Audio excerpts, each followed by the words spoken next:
Imagine you were camping in the woods, and in the middle of the night, a loud scream roars throughout the forest. You instantly wake up, feeling terrified, and you look over at your friend to see if he heard the scream too. But when you peek over at their sleeping bag, you notice they're gone. You quickly get out of the tent to look for them, when suddenly, you see their phone on the ground. And on that phone is a blurry picture of the woods with a stranger's face in it. And that's when you realize something serious just happened. Because this is how a camping trip with my friends went one time. And I'm gonna tell you exactly how it started and how this nightmare trip ended. So it all began when my friends asked if I wanted to go camping one weekend. And I figured it'd be good to touch grass for the first time in a couple of years, so I said yes. My friend Matt was the one who originally brought up the idea. He had a whole plan for how the weekend would go. He said there was a camping spot about an hour and a half from where we lived and that it was super cool. But here's the part he didn't tell us. This camping spot wasn't an official campground. It was just a cool looking spot next to the lake that pretty much only locals knew about. He found it through a Reddit post, which in hindsight should have been red flag number one. Like we all know, nothing good comes from Reddit, only freaky stuff. But we didn't know that going in, so we all agreed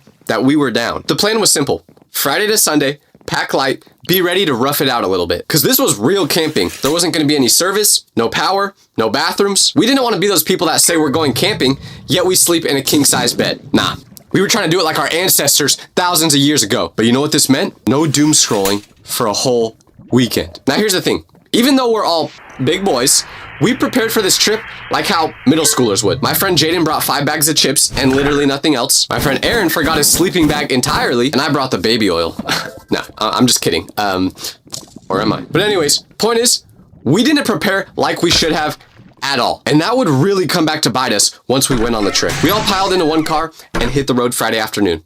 And the drive there was amazing. Good music, good food, good conversations. It felt like one of those coming of age movies where nothing bad happens. But as we got further out of the city, the scenery started to change. The roads narrowed, the trees became more dense, and the towns got smaller. At one point, we passed through this place called Linton Hollow, which had one gas station, a post office that looked abandoned, and a 24-hour diner with a sign that literally said, "Try our possum pie." So yeah, we were getting deep into the rural areas. After another 30 minutes on back roads, we pulled up to this dirt trail, and that's where we parked. That was the end of the line for the car.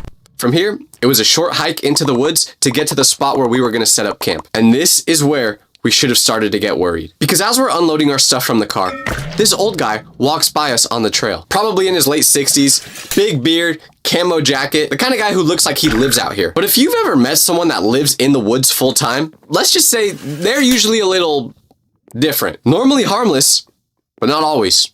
And in this case in particular, he was far from harmless. He gives us a glance, not unfriendly, but not very warm either. Then he nods and says, "Y'all heading in?" We nod back and tell him, "Yeah, we're just here for the weekend." This guy pauses, looks out towards the woods, and then says, "Well, y'all be careful out there.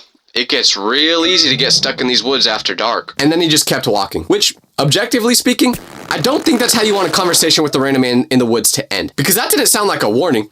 It sounded like a precursor for something bad that was about to happen. But whatever, we kept hiking. And after about 15 minutes, we reached the camping spot. And it was beautiful. A wide open space surrounded by huge trees right by the lake. There was a perfect flat spot for tents. The water looked so still that it almost seemed fake. Sun was still up, weather was still great, and we had this whole place to ourselves. Or so we thought. We get everything set up. Tents pitched, firewood gathered. But as we're doing all this, we hear a voice from behind us. "Looks like you boys got the whole place to yourselves, huh?" We all whip around, and it's the same guy from before. Camo jacket, big beard, same thick accent, just standing a few feet from the edge of the trees as if he had been watching us for who knows how long. And remember, it took us about 15 minutes to walk from the car to get to the location we were camping at. So the odds of him randomly being in this same area were incredibly low. But we brushed it off and just played it cool. One of my friends just kind of laughed nervously and said, "Yeah, looks like we do got the whole place to ourselves." The guy just smiles and goes, "That's good.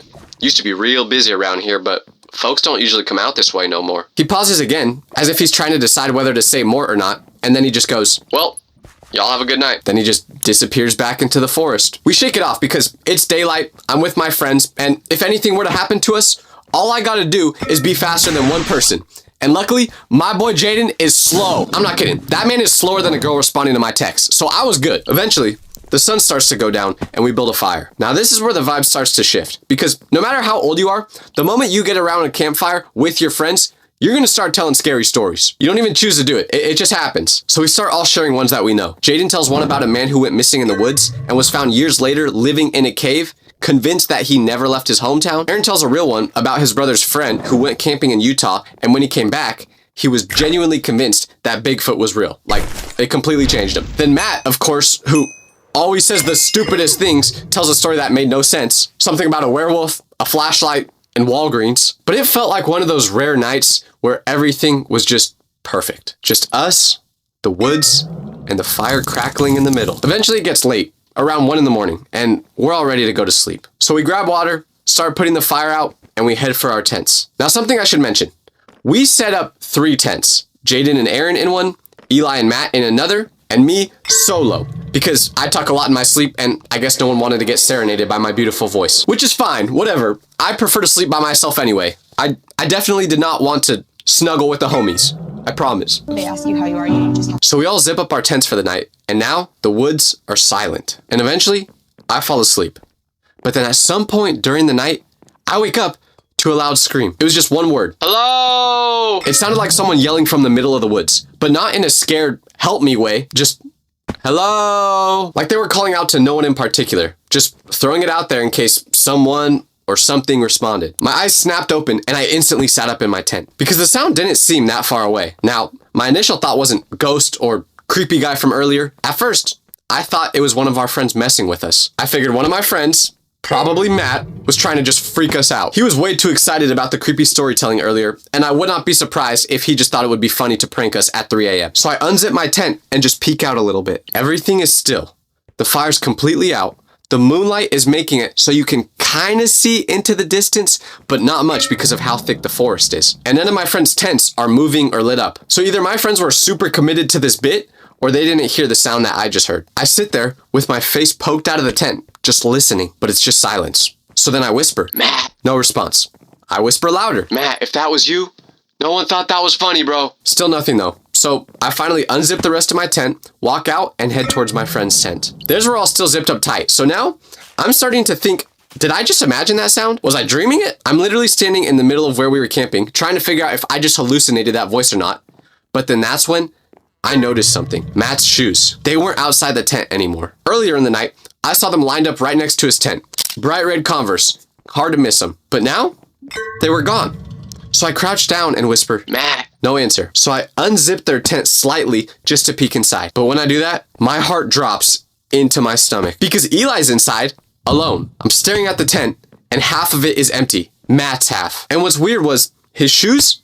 Gone. His phone? Gone. No sign of him anywhere. And Eli was still dead asleep like he was training for the Olympic Games of napping. So I whisper his name. Eli. No response. Dude, wake up. But nothing can get these guys up. So I crawl halfway into his tent and start tickling him. Whoa. Hey, he practically jumps out of his sleeping bag like he's in a military drill. What time is it? I don't know. Like 3? Do you know where Matt went though? What do you mean do I know where Matt went? Look next to you. He's not here. Oh, well, he literally just was here. I unzip the rest of the tent and tell him that we need to look for Matt because I heard someone screaming in the forest. So he starts to wake up and we get out of the tent. Eli's doing this thing where he's trying to rationalize it. Okay, well, maybe he just needed to take a dump or something. At 3 in the morning? I mean, you've never had post-campfire stomach problems? We did have a lot of s'mores, so fair point. But still, that doesn't explain the screaming in the woods. We scan the area around the tent. There's no light coming from the forest. No sounds, just the soft slosh of the lake a few hundred feet away. I grab my flashlight and we walk over toward Jaden and Aaron's tent. Guys, wake up. They unzip their tent and Jaden pokes his head out. Dude, it's like 3 a.m. What? Matt's gone. Gone where? We don't know. Aaron sits up in the tent behind him. What do you mean gone? We gather around in the middle of the campsite. Me, Eli, Jaden, and Aaron. Everyone now up and on edge. I explain everything. The voice that woke me up, Matt not being there, his shoes and phone being gone, and him not answering when I called out to him. Jaden's like, okay, hold up. He's probably just messing with us. You know how he is. I wanted to believe that, but it just didn't add up. So Jaden grabs a flashlight. Matt, bro, where are you? We all wait, but we don't get a response. So Aaron joins in. Yo, come on, Matt, don't do this again. But after about 10 minutes of doing this, looking for him, he doesn't respond. And don't get me wrong, Matt can be a troll, but he would never take it this far. So we split into 2 pairs. Jaden and Aaron head left toward the lake. Eli and I take the trail leading into the woods. We walk for maybe 5 minutes, calling Matt's name, searching for anything. A shoe, a flashlight, a sarcastic voice going, gotcha. Yes, that is exactly what Matt sounds like, by the way. But instead, we find a clue we really wish we didn't find. His phone. Just sitting there in the dirt, maybe 30 feet off of the trail. The flashlight is still on. His screen is unlocked as if he was trying to use it before he lost it. So we pick it up and there's a photo on the screen. It was a blurry one, as if it was snapped quickly, mid-motion. Most of the picture is just darkness and tree bark, but in the bottom left corner, barely visible, there's a sliver of someone's face. Not Matt's, because it was grainy, but I could tell that the hair color wasn't his. Matt has brown hair, and this was gray. Eli and I stare at each other for a solid 10 seconds without saying anything. And then he says what we were both thinking. That looks like the guy from earlier. Yeah, it does. Before we can say anything else, we hear rustling behind us. We both whip around with our lights up, but nothing's there. Then, a whisper cuts through the dark. But it's not from ahead of us. It's from behind, closer to the lake. It was soft this time, almost as if we were being messed with. Hello? Eli and I don't want to see where it came from, so we sprint back towards the campsite. When we get there, Jaden and Aaron are already back. You guys find anything? Just his phone. We show him the picture and all agree that the person in the bottom left corner looks like the man from earlier. This is when we all agree that it is no longer a prank. It's not funny anymore. We need to take this seriously. We stood in a circle near the campfire as we were discussing what to do. Jaden threw his phone in anger and said, "I don't even have any service. If this gets worse, we're done." We all tried making sense of the picture we saw on Matt's phone. Why would he take a picture like this? And why wouldn't he come back? Or was he not the one to take the picture at all? Nobody had a good answer. And honestly, I was trying not to spiral, because the more I thought about that blurry figure in the photo, the camo jacket, the beard, the hair, the fact that we saw that exact guy earlier, the more I started to wonder, what if he never stopped watching us? What if he was still out there, just watching, waiting for us to go to sleep? I took a deep breath, and then I said, "Okay, here's what we do. We do one more search together, looking for Matt. And if we don't find him, we go back to town and try to get help." We all agree. So we gear up with our flashlights and lanterns and head back towards the spot where we found Matt's phone. The scary part about the woods is that you always hear weird noises rustling around you, and you can't see that far into the distance, so there could be something dangerous right next to you without you even realizing it. We started calling out again, but louder this time. "Matt, if you can hear us, say something." As I'm shining my flashlight around, it lands on a tree, but there's something carved into it, a huge X. I aim the flashlight a few trees over, and there's another X. Same height, same angle, as if it was a trail marker. But for what? Aaron whispers, "Okay, does anyone else feel like it's a bad idea to follow these X's?" But this is our best lead, so we ignore him and keep walking to the next one. We find a third X carved into a tree, and right at the base of that one, under a couple of leaves, what do we see? A sock. A single, damp sock. We all freeze trying to figure out if that could be Matt's sock, because it was still kind of white, so it didn't look like it had been there for long. Aaron backs up a step and goes, "Okay, this is getting out of hand now. We need to go back and get help." We turn around to retrace our steps, but something's wrong, because as we're walking back in the direction we're supposed to go, that's when we see smoke. So we head towards the smoke, and maybe a few hundred feet away, we see a cabin in the middle of the woods, alone. That's never led to something bad before, right? Smoke is drifting from the chimney of it, and when we see it for the first time, we're all thinking the same thing. Matt might be inside there. Everyone's looking at each other, trying to decide which type of regret they'd rather have. Walking into danger, or walking away from a friend. Finally, Jaden sighs and goes, "Okay, let's check. We have to check the house." So we creep towards the door, and it was already halfway open. So when we got close to it, we shined our flashlights inside. It was clearly someone's cabin, but as we're shining the light through it, we see a bed, and laying on it is a person with a beard. Yeah, it was the guy from earlier. Once our flashlight hit him in the face, we immediately got away from the front door so it didn't look like we were trying to break in. He obviously saw the light, so he came outside himself. Then he stared us all in the eyes, and then he smiled. So we're all confused as to what's happening now, and without saying a word, he points to the corner of the house. We edge a little closer to see what he's pointing at, and that's when we see Matt's backpack. In that moment, I knew one thing must have happened. This man ate Matt. Nah, I'm just kidding. But we did ask him where Matt was, and he told us to come inside. Against our best judgment, we did. And fully asleep, laying on his couch, was no other than Matt. We woke him up as fast as possible, and this is how he reacted. What are you guys freaking out about? Dude, why are you here? What happened? Oh, I got lost in the woods trying to find a good place to poop, and when I screamed out seeing if anyone could hear me, this man got to me. Luckily, he took me into his cabin and said I could stay here for the rest of the night until it was light outside so I could find my way back to you guys in the morning. Apparently, this mysterious forest man was just being a nice civilian